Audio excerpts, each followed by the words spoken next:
Bonjour, bonjour, ndabaramukije cane nizere ko muri amahoro. Tubandanye twigishanya nk'uko tumaze igihe twigishanya ukuntu dukora trading, ukuntu dukenyura utuntu tumwe tumwe umuntu akaronka ubumenyi bwinshi. Burya kugira uronke ubumenyi bwinshi muri trading ugenda uregeranya burya buntu ugenda uraronka ico tuntu ugenda uraronka bagenda barakwigisha ugenda uregeranya ugasanga wararose ubumenyi bwinshi urazi kwinjira isoko, urazi kwisohoka, urazi aho winjirira, urazi aho usohokera, urazi amakirito meze yo gukorerako, urazi ayo ukora ntugumeyo cane nturareyo, urazi ayo ukora ukagomba ukararayo. Ni ukuvuga uba umaze kumetiriza kumanipira ico novuga market, okay? Ubu naho turabire hamwe ukuntu ushobora gushiramwo ico bita stop loss recovery. Stop loss recovery ni option nziza cane muri trading with Royal Q dukoresha dukorera mu gice ca future trading. Iyo ukora future trading urashobora uriko uraronka inyungu ukavuga uti guhera aha ukabwira robo uncungire kanshiremwo ibiharuro ifaranga rija kugerako niryagera kuri ibiharuro ntisubire kuharenga isubire igira sens contraire ahubwo iriko iduga izana inyungu. Nimba nakoze ngo nje kuronka inyungu biriko biramanuka iguma imanuka ntije gusubira inyuma ngo iduge kandi ndiko ndaronka inyungu hako iduga ishitseho kandi izo nyungu zobigezeko. Ni ikintu ca mbere ciza rero gifasha umutraderi kwisi. Nama nababwiye kenshi iyo uriko urakora trading iyo uri mushasha sico kimwe n'umuntu amaze igihe.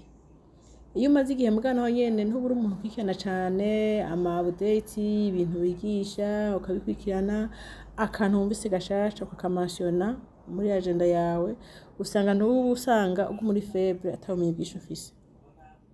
Nk'aho kantu uzi gukoresha stop loss recovery bituma aronka amahera menshi gusumba abandi. Wowe utagakoresheje nta mahera uronka. Kubera iki?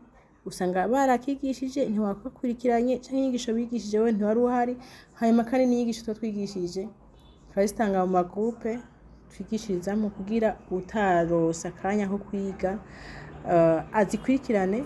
Muga iyo utazikurikiranye urahomba. Niyo mpamvu iyo uri umutrader gerageza ube update ibintu byose bariko baratanga wowe ubikurikirane nawe ubimenye.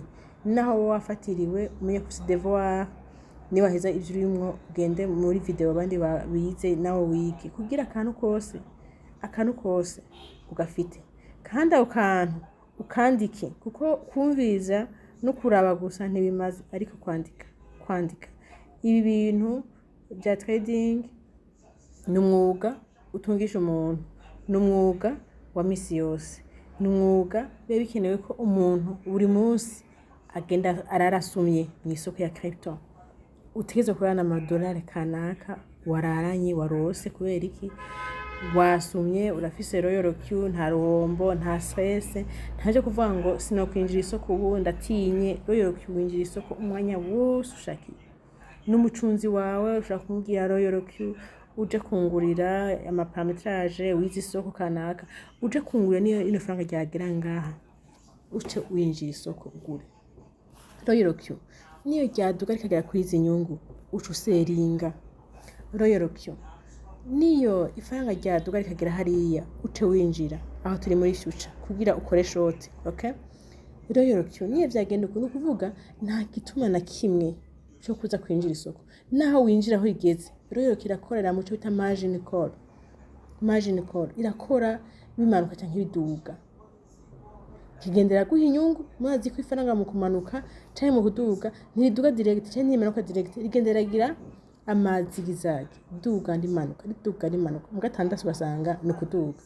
Rero nimbe ko iraduga ikaba harimo movement zo kuduga no kumanuka robo igendera arangwa ngibidandaza nuvuga nta mwanya na mutoya ku muntu afise ubumenyi afise n'umwanya n'umutahe yobaho atekoresheje amafaranga. Umutahe wari wose wa muto uronka make, ari umutahe munini uronka menshi. Nuko turabere hamwe rero stop loss recovery ukuntu tuyishiramwo. Okay, murabona bwa mbere na mbere hoho uba uri muri Royal Option aba ari coin wakoze watumye robo. Okay, watumye robo sawa, ndayinjiyemwo. Aha ni muri Royal Option, hanyuma iyo coin iri mu nyungu. Okay, sawa, ndaje ngaha. Murazi coin iri mu isoko uyirabira ngaha. Ndaje muri strategy. Okay, murabe ino coin yanje iri mu isoko ni AVE. Okay, iyi coin iri muco bita floating loss. Okay, iri muco bita floating loss. Iyi kirazira kugira nte kuyishira mo stop loss. Kirazira kuyishira mo stop loss. Oya, kirazira. Nuvuga rero iyi on suppose hari moins 6,55. Okay, ni nyungu ngezeko harimo plus. Okay, hariho plus, on suppose ni nyungu. Okay, kirazira gushiramo stop loss ku nyungu ku coin iri kirimo itarazana inyungu, ikirindire kuzana inyungu nk'iyi mubona. Ushiramwo ku coin ifise inyungu, hanyuma ugacuraba ngaha kuri coin ibiciro igezeko. Ibiciro igezeko nivyo rero ucutangiriza. Umva ibigezeko ku nyungu nk'akarorero nk'izi basi 6 hamwe zo bari inyungu ngezeko. Sawa, ari muri plus 6,51 $, hama hari plus 21%, 69 de pourcentage. Okay, ifanga rigezeko rimanuka. Okay, ndashobora rero kubwira robo, robo uzondabire ntibizorenge ngaha bisubire inyuma ngo bimanuke. Dufate rero uca winjira ngaha aho nyene mu nyungu. Okay, muri future aha handitse sell usanga handitse close. Okay, nshinza ngaha muri close. Okay, nkafyondamwo nkacanza ngaha kuri market price. Nshinza ngaha kuri trigger price. Please enter trigger price. Kuri trigger price nkaca nandikamwo igiharuro coin bigezeko. Urabona coin igezeko ni iki current price ni 301,72. Okay, nongaho urabiye nongaho usubire n'inyuma ukaraba ngaha nikigezeko. Okay, nikigezeko uca ngaha muri close ukaza ngaha kuri please enter trigger price. Ngaha muri trigger price ukandikamwo ico gihari bigezeko 301. Okay, virgule 301 igeze kuri 301,82. Twandika 301 wewe sivyo, twandika iki kiri anti. Ukavuga uti nuvuga wibwiye iyi coin nizo kwigera irenga iki isubira inyuma. Inyungu yari igezeko hana ngaha iri muri moins 6. Sawa, ariko ngaha uvuze yuko izi nzisubira gusubira inyuma ngo zigabanuke. Okay, izotera iduga ahubwo. Vyinshi bakunda kubikora igihe ufise nka coin ubona iguma iraninga mu nyungu, iguma iduga mu nyungu, ugaca utangiye uvuga uti rero kwizi nyungu igezeko rero ntisubira gusubira inyuma.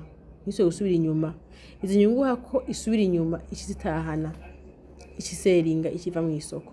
Urumva stop loss recovery ucuyishiramo ngaha ugashugira kuri confirm.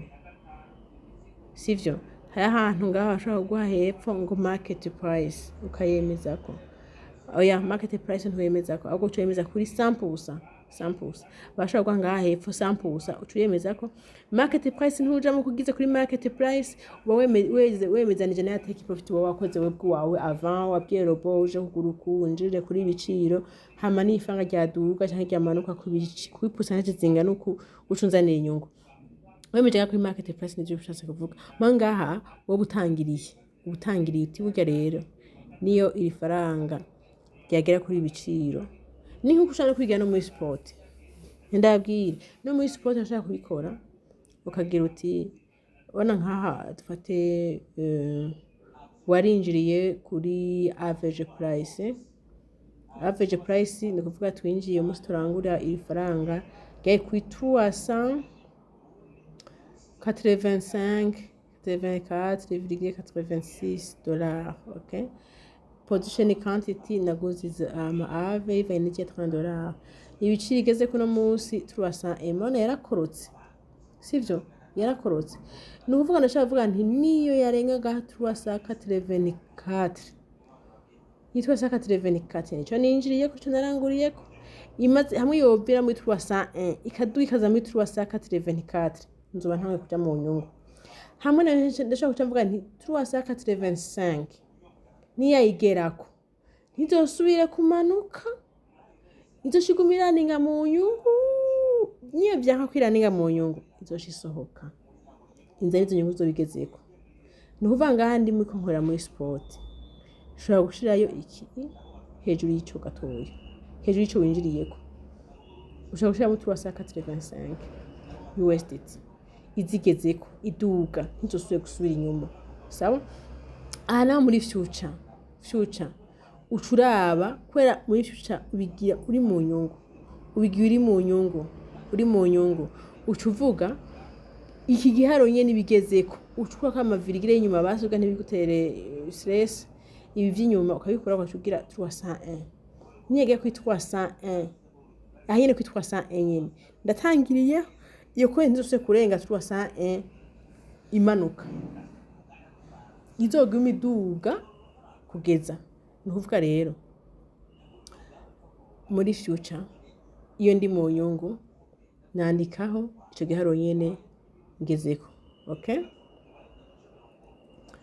hanyuma muri sport nandika ikiri hejuru ya average price ni igiciro winjiriyeko ucabana ikiri hejuru yayo ni nkuko usanga na nyine iri mu nyungu wandika ikiri hejuru yayo ni nkuko usanga na nyine iri mu nyungu ngaha ugacuvuga uti oya kwigiharo nyene igezeko ko yageze no mu nyungu ntije ukirenga isubira inyuma cyose birashoboka nca muri sale mu gihe ndi muri sport mugabo nciye muri future nsanga handitse close ncenza ngaha nkashiraho igihe giciro ifanga rigezeko kugeza ya nyungu ngezeko ntizisubira inyuma hanyuma zizo gutera zibana ziba nyinshi cyase ko ziba nyinshi ifumisha iseringa itahana izo nyungu zo bigezeko mwavyumvise nibaza biroroshe ni nko gushaka no kuja muri future okay ugasanga ifanga ryawe riri muri floating loss okay curaba average price igiciro winjiriyeko hanyuma uduzeko amapercentage make canke nka $1 sivyo nka $1 nk'akarero nka